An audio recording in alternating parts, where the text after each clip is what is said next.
Howdy. Howdy. That conversation was wild, huh? Yeah, at the end of the day, I'm an independent, so I don't necessarily take a strict side to things, and that's why I wanted to have a conversation about Doge because I'm on the fence about a lot of the way that like the way that some things are or have been handled. In your mind, what is Elon Musk's role here? In my mind, Musk was able to tear apart different government agencies that were investigating his companies for fraud and corruption and I believe safety violations. So he wanted to kill those agencies, probably get data from them on how they regulate companies and different investigations they were doing into his companies. Huge conflict of interest there. I know that he does have a relationship with China and Russia to some extent, business wise. And there is some knowledge we have from whistleblowers that when they installed their private servers, they were very compromised from foreign governments as well as they were scanning our data with artificial intelligence, like our records and social security numbers and addresses and all that kind of stuff. So I don't know where that information is because there's no checks on that. Um, he also wanted to like delegitimize things like social security, saying there's fraud there. Which I think that's a way to sort of make it be demonized to set up a future where you can cut it. And the big thing as well, initially he said $2 trillion in cuts. Then he said 1 trillion. Then he said 500 billion, and he ended with 150 billion. And then if you look through the contracts, it's more like 50 to 75 billion in cuts, and a lot of it was just personnel cuts, which is probably the cheapest thing our government does. So that's my overall view of it. I think it's mostly for corrupt purposes, and if you wanted to do this in a real way, you do it through Congress, like Bill Clinton did, if you wanted to actually do it. You made a lot of points there, lots to touch on. Yeah, yeah, definitely. I agree with a lot of what you said. I also okay. So here's the question. I guess is a better question. Where is the legitimacy behind what they find? I mean, we have, and I'm not asking you this question like all of it, but we're talking. I mean, $5 billion on leases for unused properties. I don't know if we've gotten all the information or paperwork on any of that. $170 million in Social Security payments. It's the numbers are insane. And as an independent, I really do appreciate us saving money as a country saving money. We have such a deficit that needs to be. Okay, here's a better way to put it. I see the savings that we're making, and I like a lot of them, but I also disagree with the way that all of this is being handled. And I wonder where the middle ground can be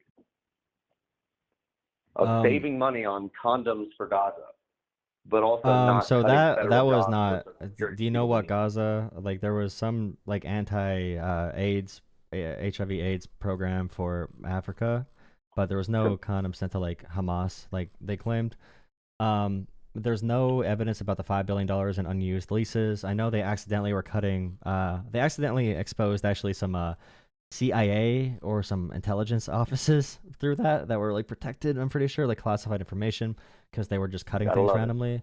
But like in a not good way because it just exposed our private intel to our adversaries. The Doge website got hacked instantly and leaked a bunch of our private information. Sure. A lot of information got leaked from our government that Russia and China would have paid millions and billions and trillions of dollars to try and hack away from us, and they kind of got it handed to them. And just like when it comes to everything that they say they cut, a lot of it was culture war topics that they were mad about. So I mean, they cut a lot of our programs to prevent diseases in Africa. That helped us prevent pandemics and helped us keep trade routes open and get influence in Africa that China's probably going to go steal. They are replicating what we used to do with USAID. Largely in Africa. So you can say like you don't like the gender programs or the gay parades or whatever, but even that, like they kept a couple contracts or they cut a couple contracts that would be good media stories. But like the Social Security as well, the idea that there were people that were dead or like kids getting Social Security payments that should not be getting it, that was just completely not true. Never verified. The idea that there were immigrants getting Social Security was not verified at all either. That was not true. Yes, sir. I didn't mean to interrupt. I apologize. Has it been unproven, or has it just not been confirmed? I'm just wondering, because I So haven't found anything that has let's been see. confirmed or unconfirmed. So going through the, we know they fudged the books a little bit. So after going through the actual budgets they gave for the $100 billion or the 160 they claimed to cut, there's a company, a macroeconomics company that found it was closer to $100 billion, but there were inflated numbers and accounting errors included. We cut a bunch of national park services, a lot of VA staffing, a lot of Social Security offices. We cut. So, I'd argue, and we cut a lot of IRS agents, which is a really bad thing to cut for the government, and also for tax revenue and for the deficit, because they go after the rich when we have more IRS agents. So yeah, what they actually cut is, in my opinion, is really bad areas to cut from government. And there's no proof they did anything substantial, or even like I said before, the issues of corruption and everything. It is really scary too. And we have an example, again, if you want to look it up, if you haven't before. When Bill Clinton did an actual downsizing of government, that was a controlled way to actually do it. But what Musk did, I'm concerned that it was just to sort of like kill social services, kill agencies that were investigating him, and to steal data with AI. And do you think that is solely on solely Elon Musk's proposal? In Well, that sense, because I mean, he's just a what is he? What's the word for it? I apologize. He's just a special advisor to the president, right? So he can't make any, he can't force executive orders. My problem is Trump kind of just listens to everything he says. yeah, I And mean, it's he did scary, shut down agencies by himself too, so he did a lot of crazy shit. but how did he do it by himself? Just because he can't shut down agencies, can he? I didn't think he had any executive power other than being So an advisor to the a lot of president. it That's is at least my illegal, but the understanding. thing with the issue with our system is if you're in the executive branch, you enforce the laws too. So if you want to do illegal stuff in the executive branch, you kind of can just do it. If like Congress doesn't do anything about it, if the courts are slow, you can kill agencies and fire people and put people in limbo. But there's people right now, there's thousands of federal employees getting paid right now because DOGE fired the person who it's a funny story actually. DOGE fired the person who like processes laying people off. So they were trying to resign or whatever or leave the job, but DOGE fired some of the people who actually let people leave the job. So there's been people collecting payments for months and months now, because they just kind of like went through and used AI to cut a bunch of random stuff. And I mean, you could look at Peter Thiel as well. Peter Thiel's really scary. They want to install, and Musk has said this before. Peter Thiel financed JD Vance's entire career too, and Musk and Thiel have talked about having a satellite surveillance system to watch America. Trump just gave Peter Thiel's company a big federal contract, which is really scary to me. I don't want them using facial recognition technology like China does, which is what we're going towards right now. And no one's talking about this because there's so much other stuff going on. It's very true. It's completely obvious that that's And Musk where wants to put our directly kids we're in heading, AI because New teachers. York, Chicago, and all of those big Yeah, cities are they already want artificial implementing all intelligence of teachers that. too. Musk wants. So Musk and Peter Thiel, the fact they're controlling this administration makes me really worried. And they're financing everything, and they're getting all the contracts. And Musk, that's another thing too, right? Musk can direct even more federal contracts to him. He's one of the biggest recipients of all time in taxpayer dollars for his companies. We built him. We built his companies with American taxpayer dollars and our research that we paid for with our taxpayer dollars. So yeah, when it comes to cutting, and this is what someone said to me before, who's like a libertarian in my Discord, one of our mods in our Discord. He said that at the beginning he was really excited about it, and they like it in concept. If you're anti big government, for example, then you want something that's like, okay, they're gonna cut some programs or whatever. But it's kind of my big issue with Doge. I think it's a propaganda machine, and it's a vehicle to do bad things under the branding of doing something people want, right? Because people hear efficiency, they're like, yeah, finally government efficiency. But yeah, I think they use that branding, and I'll tell you, I'll be honest too. They tried finding the most like crazy fraud, abuse, and waste, and I'll be honest, they found things that you might not like, but they did not do a good job finding waste, fraud, or abuse. So our government must be kept, even if you think it's designed bad, that's a Congress issue, to be honest. But it seems like I they kept agree. things pretty free of waste, fraud, and abuse then. I also wonder, in your mind, where's the happy medium here, like I asked earlier, because I feel like there has to be some level of our taxpayer dollars going to some ridiculous things, luxury toilets in embassies, luxury trips that are tens of millions of dollars for, I forget the gentleman's name. I can look it up in a second, but he took a luxury trip to go tour EVs in Europe, and it cost like $10.5 million. And he spent a week there, and it was just a senator. I don't remember his name. I can look that up. Maybe I'm wrong about the amount of money, but it was millions of dollars. And my question is there a happy medium? And that's number one. Number two is, has there been anything that DOGE has done that you believe to be a net positive? A single thing they've done. That's really hard because when it comes to government agencies and like waste, like you're saying, maybe someone took a trip or something. I guarantee you, private companies have much more waste, especially when they get to like a huge, to a huge size. It's impossible to not have waste. It's really hard in government too, because I know some government employees who can like travel for work. They might be able to go to a conference for a weekend, and the conference will be a couple hours, and the rest of the time they can explore a city they've never been to. And people might say, why are our tax dollars going to giving travel to a government official or someone working for the government? That's not what we need them to do. But it's also something to consider. It's always good to ask the question, like, why things exist, why different funds are used in different areas. Sometimes it's a budget issue. Sometimes it's just like planned bad. Sometimes it's just like a very small piece of the job. But also, it's sometimes good to have, leeway. You don't want the budget to be exactly zero for these things because they cannot operate at full potential if there is an emergency where they need higher capacity, or if there is, you want some movement in the system so it can withstand big blows if anything ever goes wrong, if people are fired or whatever might happen. But also, when we try to attract workers, public service employees get paid a lot less than private already. And it's okay to maintain some standard of travel or other benefits that can attract good, successful people to be in government too. So, even right now in Congress, if we could ban Congress from taking big dollar donations and from stock trading, I'd be 100% happy with paying them over $1 million each, honestly. Because if you look at a CEO, CEOs make at least $10 million, $15 million. And if you're going to be in Congress and divest from all your private companies so you're not corrupt, I would be happy making them millionaires because I think it's a job that's important like that. CEOs of major corporations definitely make that much money. But how many major corporations are in America? Well, think about the Fortune 500 alone. We have thousands. 200? But think about how many people in Congress there are. You're probably in Congress of America. You are probably one of the top 1,000 most powerful people in humanity if you're in Congress or Senate. If you're in the House or Senate right now. So, I mean, that's what I mean when I say, like, they should probably get paid a decent amount. So, like, it's because if you, let's say, for example, you make $170,000 a year, which is what I think they get paid, and you live in New York City, and you have an apartment in New York, an apartment in D.C., and you have to travel back and forth all the time, that's a lot of freaking money. Like, that $170,000 you make is actually like a normal lower middle class salary after those two expenses. 100% correct. For that. 100% so, like, correct. That person, it makes it so that's why 50% of Congress is millionaires, right, and billionaires. Because if you're from a regular background, you can't run for it. You can't manage the campaign where they have a bunch of rich friends and everything. So, yeah, I'd be happy if they could stop taking millions of dollars and speaking fees and donations. If they could be clean politicians, I'd happily pay them more to get quality people to run the government. But you asked a question about like a balance.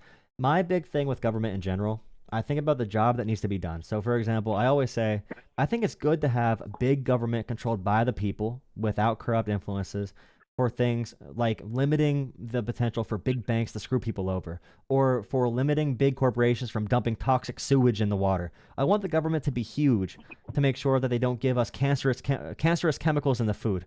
That's somewhere I want the government to be big, but I don't want the government to be big. I want it to be small when it comes to, it should be small for unnecessary regulations. It should be small for limiting freedoms. It should be small for, and I disagree with some people on the left with how far they went on like campuses with policing different kinds of speech over the past like 10 or 15 years. Although the right wing is doing the cancel culture by far worse than the left ever did now. I do regardless agree with that, of that, I think it's an exact opposite of what has been in the past. I mean, cancel culture, I believe, as a whole, regardless of what political side you're on. I mean, we're talking music, politics, we're talking entertainment. I think it's all just a reason for people to feel offended somehow. And I don't like that about the left. Again, I'm an independent. I don't like that about the left. I feel like the left finds ways to get offended, but now I feel like it's switched to where the right is now using that same tactic for their own game, and I think it just doesn't make any. It doesn't make any sense if you look at it from an objective perspective. Yeah, and say what you want it's though, like things go one way, and then the other people utilize the same strategic assets to go this way. I just don't get it. We'll see what they're doing now too with like if a college student, which our universities and our research we do there is one of the prized possessions of the U.S. economy and our development and our ability to go against other countries like China. And they're killing our research right now because we get a lot of immigrants, which is a good thing. Like, think about the Olympics, think about research. If we get the best immigrants from every country, we get their researchers. They're now researchers for America. We want them in America. But now we're having researchers detained for saying something pro-Palestine, even just like dumb, even just not dumb, but even very simple op-eds that are like, hey, Israel should do more humanitarian aid to Gaza and not cut off water and food. Even that op-ed can get you detained with a unmarked vehicle with people that have a face mask on. They can show up and just rip you off a college campus now with the right wing. And I try to bring up Let's like be an honest, analogy. do we have any proof of that happening? Yo, look it up, dude. Dude. Okay, we have to introduce you to this because People there's getting at least attacked like there's because hundreds they're of cases. I'm not even activists. kidding. Look up a Tufts University. You could see a video of a girl, a woman walking. She was a children and youth worker, which means she like helped abuse children, essentially like a social worker. She was going there for a graduate degree. There's a video of her at Tufts University. She wrote an op-ed about Israel a year ago. And you could see the agents pull up, no markings, no reason for arrest. They put her into a van, went on college campuses. University of Michigan just had a battering ram knock down multiple residencies on University of Michigan just because people said something anti Israel. And I'm telling you, like there's no criminal charges. There's no accusations of them breaking the law. They're just the Department of State is saying they deemed these individuals a national security threat to America because they stand as a threat to America's foreign policy interests based off op-eds. And my analogy I bring up. I mean, completely unacceptable, no matter what your political side is. I don't care. Yeah, for sure. And we let neo-Nazis protest in America. You know what I mean? We let actual KKK members still go out and wave their dumbass swastikas around. That's true. And it's like, imagine. And I support. I don't support KKK, but I support definitely not. Everybody going out there and expressing their views. Just like you can go BLM. We can go the whoever you want. You can call any organization on either side. I support the freedom of speech. But being detained from the government with that, I just watched the video. It's unacceptable, regardless of your political affiliation. Yeah, that's happening everywhere, but those are green cards. There's a case of Mahmoud Khalil, and there's another Columbia student, I'm pretty sure. Columbia is a big area for this. But, like, if you have a criminal charge, that's one thing. But just saying they're threats to America based on their thoughts or their speech, like thought policing. Imagine if Joe Biden detained Jordan Peterson for not using pronouns. That'd be the same thing, but the right wing is like taking what the left did with cancel culture and taking it to a whole like another level. Yeah, there would be, but now because it's Muslim kids or they're Arab or from the Middle East or whatever, or from Turkey or whatever other, or maybe they're Palestinian. They're going for these individuals that the American people won't get that mad about, right? Because if they went after just like a bunch of blonde-haired white girls, the American people probably get a little bit more mad about it. Sure, you got bigger problems at that point. I agree. Yeah, but yeah, definitely look into those cases. ICE has detained multiple American citizens, quote unquote, by accident. And that's when it comes to the big conversation about due process and that Abrego Garcia guy. And like the standard for sending someone to a prison camp is much higher than the standard of sending them to a normal deportation proceeding, because that's a much lower standard in general. You can see immigration judge in and out and be deported, but being sent to a prison camp in El Salvador, that's a whole nother level. And not even the question of why are we paying El Salvador? Why are we sending our tax dollars to El Salvador for them to hold prisoners and flying people there versus paying Americans to do it, especially if they mess up? That's a fair question. I think a better question becomes, does an executive order that determines a group of people at a terrorist organization deem that to be legal? I don't know. I just don't know. I don't think anybody the Supreme knows Court. The Supreme Court ruled on this already. Yeah. They did rule on the Alien Enemies Act, which is what they're using for it. And they said something about reasonable amount of time for due process for a few of the cases. They ruled 9-0 in this direction. But the Trump admin now reduced the reasonable amount of due process to 12 hours. And and there's people like there's the big cases I see are the gay barber There's the professional soccer player, and some of these people like escaped Maduro, like escaped Venezuela after being tortured with electric shock, and they made it through legal ports of entry, legal ports of entry, and claimed, Like seeking asylum, yeah, legal yeah, ports of entry. yeah, legal ports of entry, seeking asylum after escaping a dictatorship, How being you tortured. assimilate to America legally, correct? Yeah, so they went the right way. They were working, doing soccer camps. There's one guy who's a advocate for kids who have autism. They used an autism awareness tattoo. They used a Real Madrid soccer tattoo as a reason to send. They used a mom and dad tattoo as a reason to send people to CCOT, a torture prison in El Salvador. Yeah, because they're going after Venezuelans, right? Because they said it's MS-13, or they said it's a Tren de Aragua from Venezuela. Right. But I think the insane. question becomes: can't we all agree that this man that we're talking about, that went to a prison in El Salvador, obviously had major issues in the United States, and he was not a citizen? The Kilmar Abrego Garcia guy. Correct. My question would be, how can he be in the U.S. since the age of 16 for 13 years and have zero criminal record if he's that much of a, you know?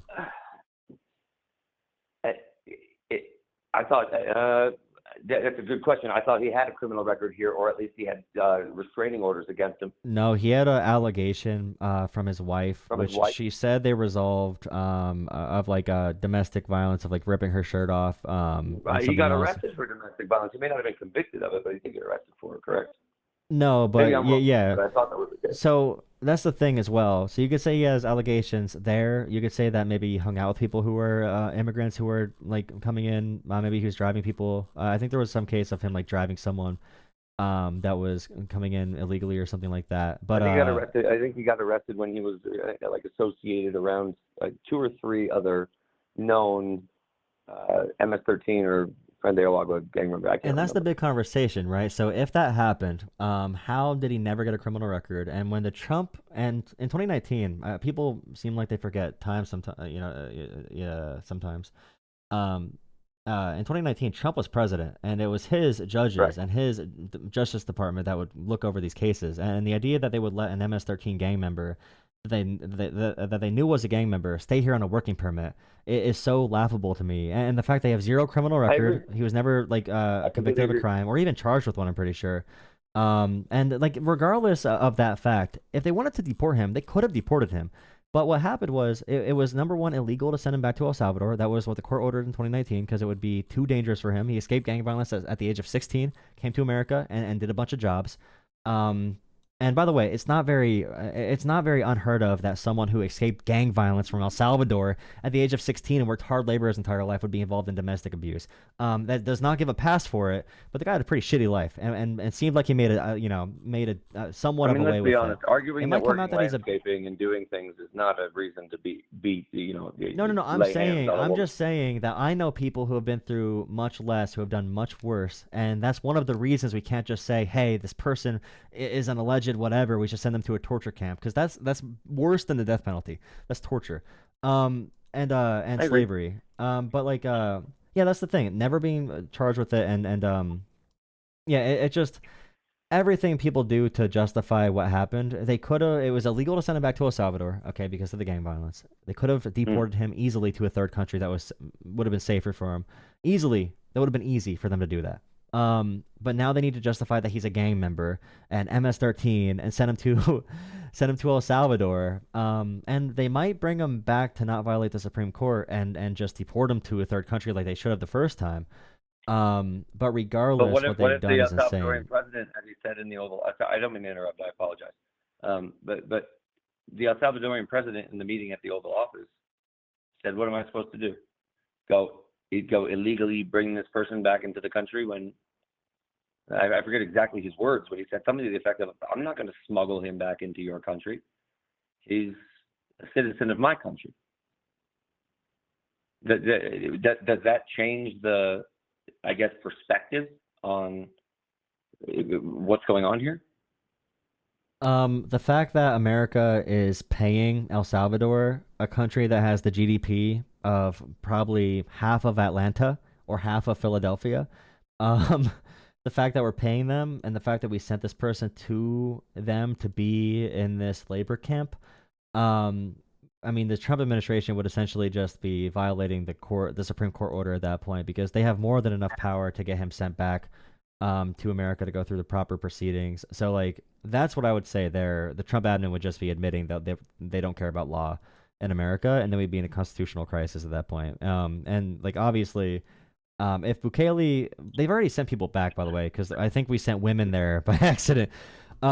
But yeah, it's easy to get someone back, and the arguments they made, like Trump and Bukele were sitting next to each other, like, well, I can't send him back, and I can't send him back. Who can send him back? We don't have the power to. It's like, okay, guys, like, It's a straw man argument in a way, that's for sure. Not from you, I mean from them. I get it. Let's get back to DOGE for a second. So, I guess, okay, not DOGE. Let's go the Trump administration as a whole. Do you have any positive affirmations for what they've done in this administration for the last 4 or so months, since January 20th? So right now our spending this year. Sorry, a year and 5 months. Jesus, what the Okay. hell am I talking about? There you go. Our spending right now is higher spending than the past 2 years in government. So we're increasing our deficits. We're passing another big tax cut for the ultra wealthy mainly that we don't need to do. We could just cut taxes for the working people and for middle class people, but we need to give a huge break to the wealthy, of course, so the donors get what they paid for. That's going to increase the deficit. We fired IRS agents, which is going to add another $400 billion to the deficit because we lose our ability to get taxes from really high earners that hide their money. We're gonna have a huge deficit this year, probably double what it was last year, or at least like 50% bigger than it was this year. We're increasing the military budget to $1 trillion. We're illegally bombing places in Yemen. We're basically acting as another wing of Israel to help them with Iran and Yemen, but it's complicated with Iran and Russia, so it's a little bit different. Trump said he wants to make Gaza real estate. He doesn't even say there's people there. He just says it's a nice piece of real estate. Trump is violating due process and I mean, in all due about respect, it. my friend, I appreciate all these things. That there's a lot I of just things don't that know. aren't I'm just going positive. through like there's But not one. I'm asking, Okay, is there anything there is in not your one good thing mind Trump has done. No, that's there's not one positive? thing Trump good has done at all. The first administration, sure, but he has not done one thing good this administration though. And in that first administration, what would you consider positive? If He you don't did. mind me asking. He signed the bipartisan First Step Act. He made the USMCA. Well, his people made that deal, the trade deal with them. A couple other trade deals that he now hates. Apparently, the ones that he made. He keeps on saying, "I don't know what idiot made these trade deals." It's like, bro, you made the trade deals. But yeah, those were fine. I think targeted tariffs could work if you have actual manufacturing. So I think Biden actually finished what Trump intended to do, but through actual legislation. I'd probably say those things are fine. And you can find nothing in in the last year and a half of this administration that you find positive. No, I mean he made corruption more legal. And he's cutting benefits from people and cutting taxes for only the wealthy, or for mostly the wealthy, and increasing our deficit. People, I mean, yeah, everything he's done so far. I mean, do you see that tourism's down 20% in America? We're losing hundreds of $1 billions in tourism revenue, which is going to hurt the deficit in American businesses. The tariffs, Trump looks like a dumbass talking about tariffs, taxing the American people through tariffs, and small businesses are dying because of tariffs. And I see layoffs left and right near me because of the tariffs. It's just like he said, egg prices are down 94%. They're still high as shit. Like he seems so disconnected from reality. I don't know if he's even like sentient anymore. He sounds even the same or worse than Biden. Now, in the Biden administration, where was your thought process on their actions during that administration? I mean, as a whole, like, it's a hard question to ask, but. So when it comes to manufacturing, Biden increased our manufacturing of semiconductors and our ability to go after precious earth minerals. He increased our capacity by around 10 times what it was before, the biggest manufacturing boom since the New Deal from FDR. We're going to see those factories pop up, and Trump's going to get credit for those because he's just going to say he did it. But Biden did that through the Chips and Science Act. China's killing us with battery production and clean energy. Biden's Inflation Reduction Act focused on green energy. Biden got the infrastructure bill done that Trump claimed he wanted. Biden got a bipartisan infrastructure bill done to get billions of dollars back into our states to rebuild our infrastructure to catch up to China. I think Biden was too weak on addressing the border topic directly and giving a strong message about it and doing like a border bill earlier. He waited too long, and by that time it was easy for Trump to just tell him to kill it. So when it comes to manufacturing, Biden did what Trump wanted to do, and I don't know why Trump is killing the Chips Act and all that kind of stuff. But yeah, policy wise, I'm pretty happy with what Biden did domestically. Like policy wise, he tried raising taxes on And corporations, but he couldn't. what But policies are you most favorable towards? the infrastructure bill is really good. I like investing in chips and semiconductors. We need that to compete with China, and also the batteries and green energy. China's killing us right now in all those categories. That was like the anti-China package, and Trump just killed it. So yeah, those are the big main. And being pro labor and pro union, Biden was the most pro union president in probably what year is it? 2025, and probably literally 60 years probably. So I like that he was pro labor too. I agree with that. I think that there's obviously a need to be, from a federal perspective, pro union. I have my disagreements and qualms about what certain unions have the power to do. Yeah, sure. It and the influence that they have upon decision making within the bureaucracy. It can be difficult, but I appreciate everything you said. I think that there's a lot there, and I also think that these are questions that need to be asked less than a debate, more of just where do people stand and how do you feel about it? And I'll tell you, I'll touch on a couple of things that you said. With DOGE, I already said this, and I'm going to say it one more time, which is I agree that there is massive bloating in the federal government, and it needs to be cut. It needs to. We should not be spending money on certain craziness or the amount of money we're spending on certain things, period. And I don't think any tax-paying citizen would advocate for, the chat's going to laugh, luxury toilets in an embassy. Okay? It's ridiculous. The expenses that we've had and the amount of money that we spend is insane. I also think the way that they're doing this right now is creating a vacuum towards some level of, I don't want to use the word, some level of individual control of the government. Let's put it that way. And it scares me. It scares me to think that a president, we all know the song when we were children. I'm Bill. Now I go to the Senate. Now I go to now I go to the House. I mean, I'm paraphrasing, but we all know the song. We learned that in second grade. And I fear that even though, in my opinion, these budget cuts and things are great on paper for me as a tax-paying American, yeah, maybe pay less taxes, whatever the case may be.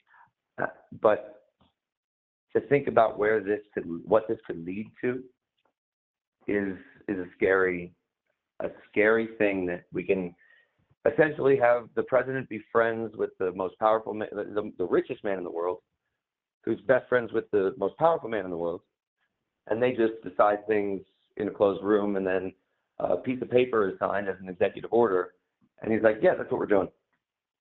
I think it's very scary, even though a lot of the things that he's done I appreciate. And I'd like your touch on what I just said. What you think about that? I think from a messaging perspective, government needs to just act less, I guess, less pretentious. Because like the toilets are definitely frustrating. I definitely agree. But then when you look at like a $50,000 toilet or a bathroom renovation, which definitely should not be done, that's like, I don't even know what small of a fraction of $1 million, or $1 billion, or how much how much of a budget was allocated versus used and misused, and that's probably a very small part, and the same as personnel. My big thing, like, I definitely want to cut down on that and make sure that there's not people in positions that are going to be doing that. It's happening to a much worse extent now. I would definitely refer to the events that, our government's kind of being sold, like picked apart and sold to private industry, which I don't think is good. I think some things need to be done by the public good, because private companies are going to screw us over way more than government will. So things like healthcare, I wish we had a more, and that's a big thing too. Like, I That's a think whole nother debate, my friend. yeah, but like when we talk about the federal government and taxes, our taxes compared to Europe and every other first world country are pretty low. But when it comes to like China, for example, China is a state command economy. Their government can use all of their resources for whatever they want. They can do whatever they want with currencies. They could do whatever they want. That's why they could build such big infrastructure. That's why their electric cars are killing us right now. Their green energy, their semiconductor, like everything about them is refined, and they can move things in any direction they want to at the push of a button or whatever. And there is no private property there, right? I mean, there is like there's a type of private property, but nothing's really completely 100% private, obviously. And we sacrifice that in America, which I think is a good trade-off. We have the benefits from government and the benefits provided by government. Um, but sometimes we need to pay more in taxes in the federal government. But we need to be very clear when we do that, that there is a very clear objective. Because I think the tariffs are showing that many Americans are willing to pay more in some regard if they see the return, if they get a clear vision of what the future is going to be, 100%. if I they know believe why that. we're doing it. So we need that messaging. We need that clear vision. We need like if Americans are getting taxed more for healthcare, if they have to pay a higher mandate for healthcare, then every American should probably be covered, just like the European countries do. I don't know why these poor countries can cover all their people and their people live 8 years longer, but meanwhile we're paying out the ass to both the government and the private companies. We're paying to both because Obamacare made us I pay both. agree, So it's like we need to but I pick also don't options think for that most of these everything. countries that offer those things are most of those countries that offer great levels of healthcare are A, very homogenous. B, they have like a small fraction of the citizens that we have, and there's I look at things like the V. We can go back to healthcare just for 1 second. We look at the VA. It is the worst form of healthcare that you could ever have.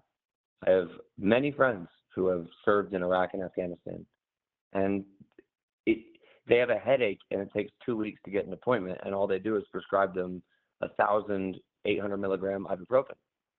It's a failed system. And if we look at universal health care, what other option do we have to study as a case study? Well, As I to could go through a couple efficiency in different forms if that you want. administration, you're waiting for 2 weeks for a headache? Well, I can go through a couple Doesn't different make forms if you want me to, of sense. Sure, please. healthcare, because there's different models. I would say first off with so with the size of population thing, in Canada, okay, I'll start off with America. So in America, we spend per person in America $13,500 on healthcare. Okay, and we still have millions, tens of millions of people who are uninsured or underinsured. And can you just like guess a number for what Canada pays per person? We pay 13,000 per person. Everyone's not covered. I'm not gonna guess a number because I would just be pulling it out my ass. If you really Okay, want me to okay, guess a number, I'd say 3,000 maybe. okay. So theirs is 7,000 a person. So they 7,000. pay half what we Way do off. for healthcare. So they provide healthcare for more people. People live on average 6 years longer than they do in America, than we do in America, and they pay half the price. So when it comes to per person and having less of a population, we have far more resources. It would take a while to build up the capacity because they already had this for a while. I would also bring up the fact that rich people in America. This is a crazy stat. Rich people in America live shorter lives than poor people do in Europe, and poor people in America live like 6 years on average less than rich people do. So everything about our society, through from the chemicals in our food, chemicals in the water, half of Americans live in conditions that are extremely high risk air quality because of companies dumping shit in random places. So first off, just with Canada versus the U.S., we pay so much money for healthcare, and we do not get the quality that we pay into it. So like that's a hidden tax. All the premiums and stuff people pay, even if someone has no healthcare, people might think that's a good thing, but eventually it's going to cost them probably more than it would have if they had insurance the whole time. So Australia is one example of a country, and you said the thing about being homogenous and not having as much like I guess influx of like people or changing numbers of In that populations. reference, I was referring more to the Nordic countries. countries that have a very successful education and healthcare Yeah, program already. but then look at like Germany, right? Look at Germany's complaining about their immigration all the time, but they have a system that everyone's covered. So does Australia. They have a system where everyone's covered. So does like France. France has a childcare system that's crazy. Look up sometime the benefits France gives new mothers. France gives so much shit to new mothers, it's actually insane. And we don't even have paid. We don't have paid family medical leave in America. Guaranteed paid family medical leave. Every other developed country has that. And I it's agree like with you. and now Trump But is the saying he wants to question give five becomes, thousand what dollars about, per okay, kid. sorry, continue. My No, apologies. no. Trump said he wants to give $5,000 per kid to people if they have kids. Just That's pay what I them. was just going to ask about. How do you feel about that? I have heard my entire life conservatives talk about how these welfare queens have all these babies to profit from the system. And now Donald Trump is going to say they actually want to pay people outright cash for having kids. My young self is mad. Now, let me ask you a more theological question. What we have relied on for such a long time is federal subsidies for specifically single mothers, but let's just use the single mother example, right? You have more children, you get significantly higher government benefits, and that's all well and good. But the question becomes, is it worse to have a defined amount rather than using some social worker or bureaucrat to determine what they feel the amount should be for this family? Because that's where we find ourselves now. It's an allocation based upon one single person's opinion that just gets approved by whoever the higher up is at that point, and they get that money, whether it be from the state or the federal government. And here's my take on it. Having a set amount, that amount should go towards your your natal care, going through the birth, the cost of birth, and the amount of time that you have, that the mother has to stay at home to take care of that child. I think that $5,000 should go towards that. Let's use that $5,000 as an example.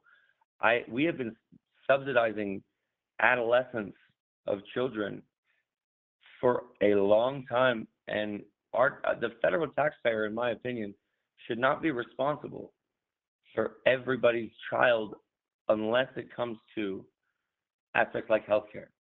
If you can't afford, in my opinion, and now I can expand on that, but in my opinion, if you can't afford to raise your child, it's not that you shouldn't have the child. Maybe adopt. There has to be an option here where the federal universal taxpayer is not responsible for a bunch of children and not every child, but if you can't afford your child, don't have the child. I think we should be responsible for all of the kids in America, and I could tell you why. So I mean, I hear the logic from conservatives often that we should cut taxes for corporations because of trickle down economics, being a big boost to the economy because they can have more ability to like give jobs to people and grow more. My argument would be that the people in our society are the value. I think raising a kid should be considered to be a job. Like in France, they pay you before you have the kid for like 3 months. They give you a huge benefit after you have the kid. They have universal childcare, I'm pretty sure, to make it a lot easier. And if you have this system where we have a society and a culture and a government that backs it up, that cares about raising kids, then you have less crime. Then you have less disaster. You have less mental health issues. You have less things that weigh down on the economy. You have less of a need for law enforcement and less of a need for prisons. You have more of a reason to have more schools and more opportunities. So when I look at the neighbor's kid, and this is why I'm pro paying higher property taxes, by the way. Like myself, I don't have kids, but I'll pay higher property taxes because I want those schools to be funded. Because I know if the schools aren't funded, I know this whole place is going to shit eventually. Because the schools are the foundation. The childcare is the foundation of our entire society. And there are stats behind this based on the quality of the water you drink, the air quality, the quality of education, the quality of opportunity, how much that correlates with the crime rate, with overall productivity, and that productivity goes into now businesses have a more productive work pool to pull from, to better people to interview. Then you have individuals who can fix more of their own objects, and we can sustain our properties better. We have communities where we feel safe and we support one another. And you have all these issues we complain about in society that we can prevent and create a culture where we just can build this strength from the bottom, and now you know the neighbor's kid. If they do good, they're not going to be doing bad things. You know, you can trust that their kid's going to grow up and be your neighbor someday and be a good neighbor and be a positive contributor to society and have less people who are going to be pulling down society. So I'd say that is my argument for why it's beneficial for a selfish reason to invest in things like childcare. And even as a taxpayer, if we're going to pay all this money for Elon Musk to get billions of dollars in government contracts, damn right I want to give my tax dollars to a mother for childcare. You know what I mean? I agree with you 100% with that last statement. What I think that maybe we have a disconnect in this case is where I think we have a disconnect is who is responsible for all of this? Is it the federal taxpayer? Is it 501c3s? Is it NGOs? I mean, where do we draw the line of funding going towards not children? I'm never going to advocate against the funding of, great education and great childcare. That's necessary, but like you said, to move the future forward. I also hate where that funding or what that funding has contributed to, which is, I mean, there's so many things to touch on. I think the biggest one, in my opinion, is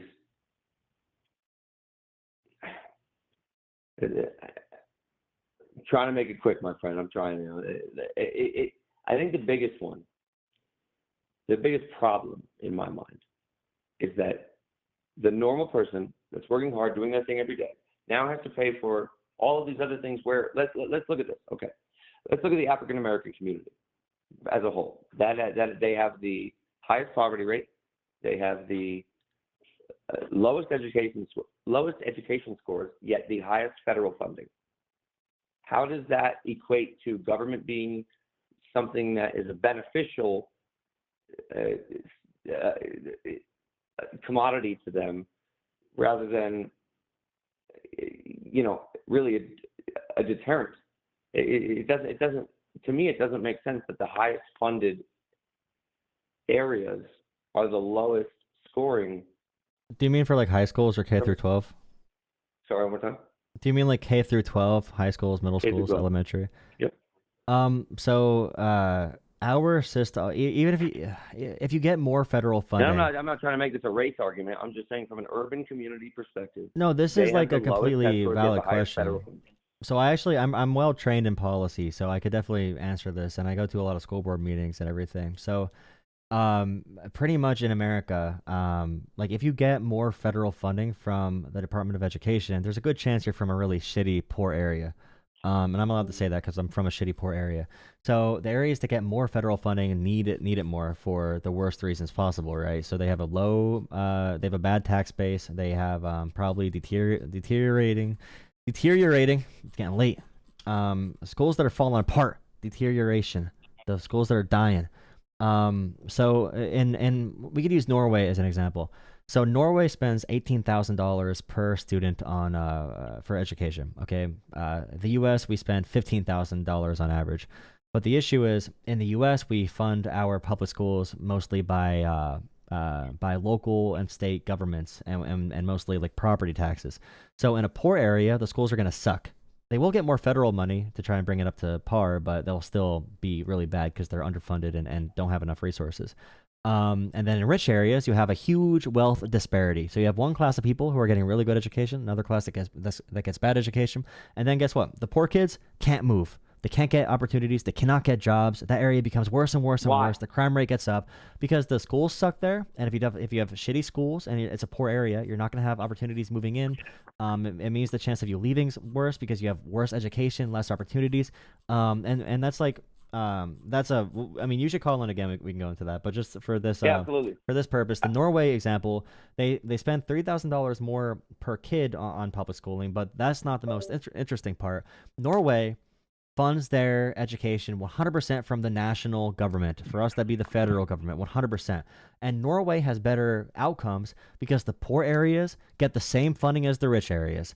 So there are not these pockets of people that are in these communities that are falling apart, that have high crime rates, where we just abandon them and then yell at them when they don't do good. Norway funds everywhere in a way that is merit based. You all get the same opportunity to be competitive. Everyone gets the same resources. In America, it's based on zip code. So what I would say to your answer for that, the reason the lowest test scores get the most federal funding is because our system sucks. The local governments segregating that is going to be largely segregated on race and class for reasons that date back in our history very, very long term. So if you wanted a more equitable education system that we save money in, it'd probably be to fund it completely through states or completely federally. Funding it by local property taxes is the dumbest way to do education. I have a huge issue with that, but it's hard to it's hard to find solutions because it's hard to find consensus on that kind of stuff. I mean, it's fair. I mean, you also just stated that you'd be happy to pay higher property taxes to fund the education system. And, I don't think there'd be any, listen, property taxes are not fun, as you know. I don't enjoy them. But at the end of the day, it's a necessity, and it does fund good things. Oh, think about this too. Really quick, I just thought about one thing. Sorry, I thought about one thing. So imagine like you have, like Martha's Vineyard, for example. Of course. So imagine you have Martha's Vineyard and all the rich people in society, all the elites live there, okay? And now they live in this special county in Massachusetts, and we fund our schools by property taxes. So all these rich people that should be paying higher taxes to help our country be better, which is the point of like the progressive taxation system and income tax. All these people, when it comes to education, if we don't have a Department of Education or another better way to do what they do with that, you have this island where all these property taxes don't go to any school anywhere. So the public schools in these rich areas are going to be all isolated, and they're going to get all this money. But all the billionaires in society, the Elon Musks, the Mark Zuckerbergs, the Jeff Bezoses, our education system, our public schools are being torn apart by these individuals that make money from because we, like, imagine like what I said before about it being an investment like education. We pay to educate the individuals that will work for Amazon. We pay to educate through K through 12 the people that will work for all these companies that all these billionaires own, but they don't pay into those property taxes. That's a huge, huge issue that we're paying to subsidize their workers. And then we know that if you work for Walmart, we're also paying for the Walmart workers' Medicaid for their health care.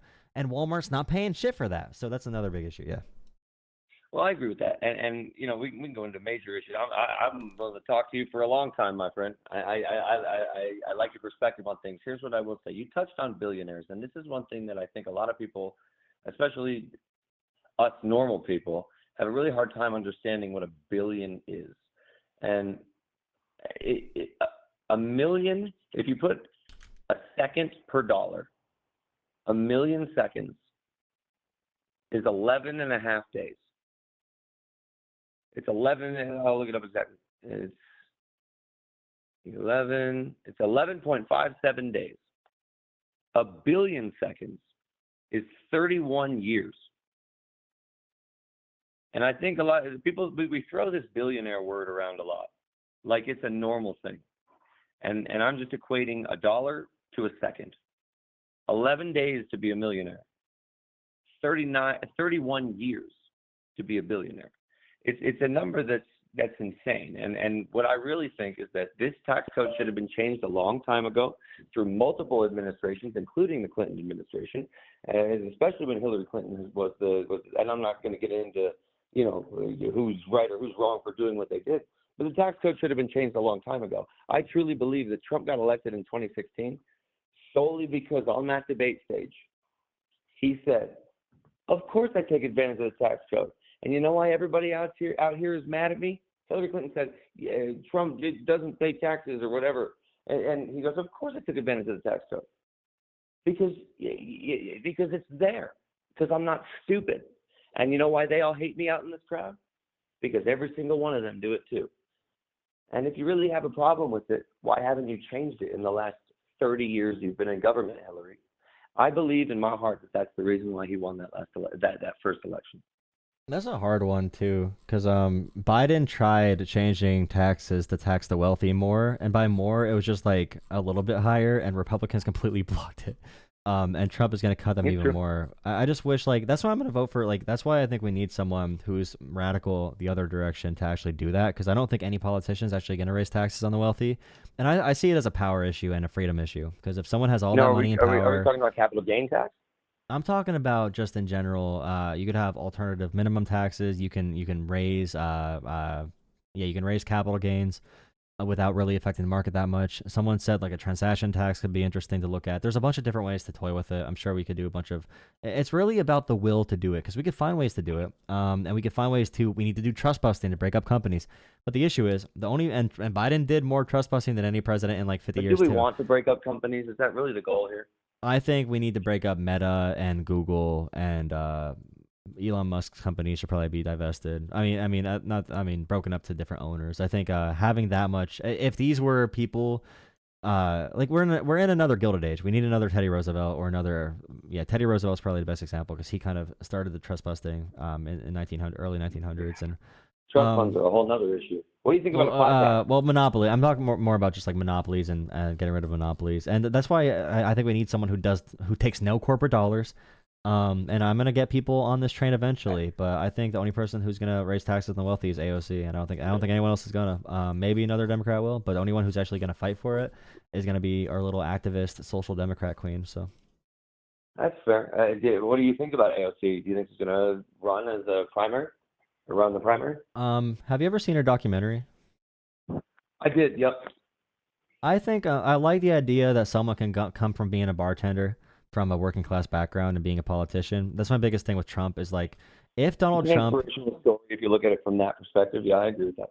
I just want someone with that like mentality because Trump was the opposite. He was a Jeffrey Epstein best friend, P Diddy best friend. He donated to the Clintons. Like he's the most elite you can possibly get. Like I want an actual But person also, who's from a real background to be in there. he's admitted that he used to be a Democrat and then changed to Republicans when things started going the way that he didn't want it. And again, I'm an Yeah, independent. I yeah, have but no that's like one side of on those either things. side. I want one of us in there, and that's why I think she'll actually go for higher taxes on the wealthy. And she really moderated her politics in the past like 3 years. Like she doesn't talk about Green New Deal stuff anymore. That was more of just like a she just got in there at like the age of like 27 or 28. She was talking about idealistic stuff, but her past few years, she's a lot more down to earth and she's very focused now. And I think she's pretty good with a microphone. And she's the only candidate who's going to be running who's not from an elitist background for sure. Do you not think she's radical? I think we need someone radically for people and radically for higher taxes on the rich right now. I think we actually need that.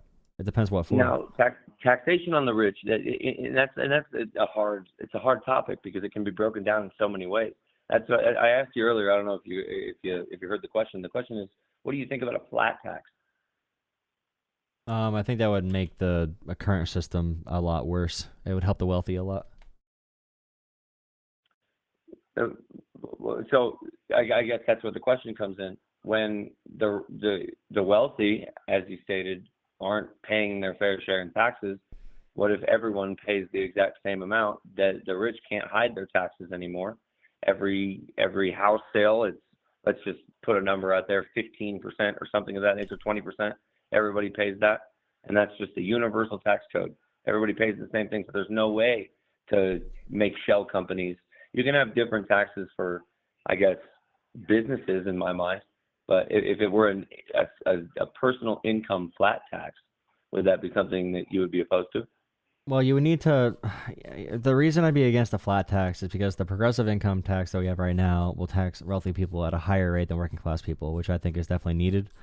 We should probably have a marginal rate that's higher than like we should have a like right now. If you make over $1 billion, for example, it should be a higher marginal rate at that level for any dollar made above that amount. I'm against a flat tax because it would be very bad for the deficit. It would move tax burden onto poor people. It's a regressive tax, so that's why I'm against that. But in terms of like cleaning up tax loopholes, requiring that we have stronger assets reports, and other loopholes for how assets are moved around and wealth is hidden from the tax code. Maybe we could find some way. And I know wealth taxes are very hard and don't work that well, but there are other ways to tax the transactions from a corporation that I'm not going to go into now because I don't have my policy document prepared. There's like a land value tax that some people think of on the far left. There's a value added tax. There's a bunch of different ways to do it. But even right now, hiring more IRS agents is a really good thing because they go after rich people, especially if you assign them to go after rich people. Closing No, loopholes and all that kind of stuff is really big. I But agree. again, like we've talked about this forever. We need someone, in my opinion, who's radical enough, who really believes in it, who really wants to fight for it. And I think it's going to need to be But where someone do who's the really social going to do that. policies come into become a federal spending issue Well, if when it we comes to don't climate raise change or taxes, when it's it going to comes be an to issue. Like right now, we anything should else? be at we should be at a budget surplus right now. If we even had the taxes that came, if we move back to Obama's tax code, we'd be in a great, like, it's so hard to go through spending because it really is a mix of spending versus money brought in. And then you look at national debt. The debt, what really matters in debt is the percent GDP to debt ratio. The debt doesn't matter as much as the money you bring in based off the investments. There are issues if you So overexpend on debt, but it's really complicated based on, and if we lose the position of the world's reserve currency, there's some issues there. But our debt's like fine now. It's not anything insane yet. It can be, but so we took in $4.9 trillion. I'm just looking this up right now as I'm talking to you. We took in $4.9 trillion in 2022 tax revenue as a whole. 76% of tax revenue was paid by the top 10% mm-hmm. of earners, and that's $167,000 a year, $169,000 a year. So 76% of 4.9 trillion from the top earners. So 4.9. Let me do that. Point times point. Mm-hmm. So I'm trying to do it on my computer. There we go.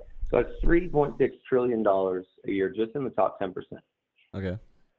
And like I said, it was 76% of revenue. And I'm not trying to advocate for flat tax because there's so many different variables that come into play when we talk about that. But $3.6 trillion is way more than we would have brought in from the top 10% if we didn't have a flat tax. Let's put it that way. One second. Maybe I said that wrong. We brought in 4.9 trillion, 10% in total in 2022. 76% is 3.7 trillion dollars.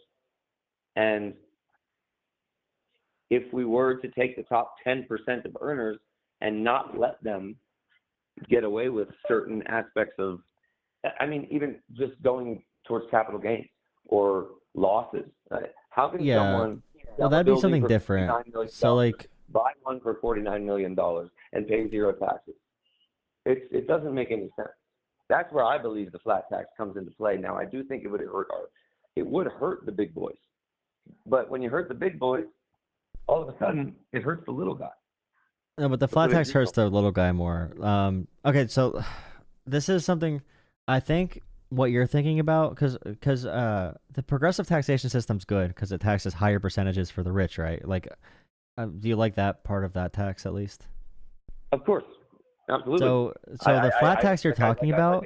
So when someone says flat tax, sell a building for millions and buy another one and pay them no taxes. but when someone else says flat tax, they're usually talking about replacing income tax with flat tax because then they're gonna get solve all the loopholes. It's not gonna be progressive anymore. But what I'm saying is, I think you more so mean a minimum tax. So you can have a progressive taxation system and then have a minimum tax. Definitely look up like what a minimum tax is, and there's different formulas for it. But you'd pay your income tax, and then there'd be a minimum tax for like corporations. And then it's a very standard system with pretty much no loopholes. And then you cannot avoid any of the minimum tax through any deductions or anything like that. So there's like a flat rate. So it's like a progressive taxation system with a flat tax built into it somewhere along the way, if that makes sense. So there's still progressive taxation, but you have to pay that minimum amount. You cannot go below that amount with all these loopholes. It's a complicated debate, and I do agree with what you say. I think you have There's a lot of complicated stuff. It's more of, but that's what I said before. It's like a conceptual and I'm thing. no It's just CPA, like I'll tell you we that. just need someone who, and I mean, I wouldn't trust them with economic policy. I don't trust anyone at this point. I don't trust myself. I don't know what to trust anymore. But we need someone who's gonna fight for it, and if they want to fight for it, they're gonna find a way. they're gonna find a way to do it. We just need someone who's willing to do it. And I definitely want to chat again. I'm gonna head to Yeah, we'll chat to bed again, probably. brother. I'll let But you yeah, go. yeah, call in again. If you have a Discord too, we chat in Discord every now and then. Yep. With our community. But yeah, I really It was a enjoyed great this conversation, conversation. brother. I appreciate the honesty, Yeah, and definitely would love to talk about it was a little AOC too. refreshing from the last conversation you had, I'm sure. And I don't agree with everything AOC says either, or Sure. like Bernie or whatever. But I just know they take zero corporate dollars. They never have taken corporate dollars. They're from working class backgrounds, and we need more of that in politics. And I think they are principled in a way that's actually good, even if you think they're misguided in some ways. And we can talk about some like social justice warrior stuff too. But I think, yeah, I really enjoyed the conversation. I think this is good. Yes, sir. I think you'd be a good example of like a sort of like a swing voter who's actually in the center. Like you sound like an actual independent, which is actually pretty refreshing because usually independents are just like very right wing and they just call themselves independents to look good, or they say I'm a libertarian, and then I'm like, but They like, voted for Trump. yeah, That's all it is. yeah, they're fake libertarians. All these libertarians who are just like Trump supporters, but they're like, I'm pro liberty. Then it's like, well, the government's violating due process. Well, that's okay. It's like whatever. All right, yeah, thanks for calling. And I'll touch on this before we go, real quick. Yeah, I do yeah, want to for touch on this for everybody watching, real quick too. I think it's very important that we're able to come together and have these conversations and have different opinions clash. And even though I might not agree with you on some things, and you don't agree with me on some things, there doesn't have to be animosity towards it, even though it's good content. I'll tell you that.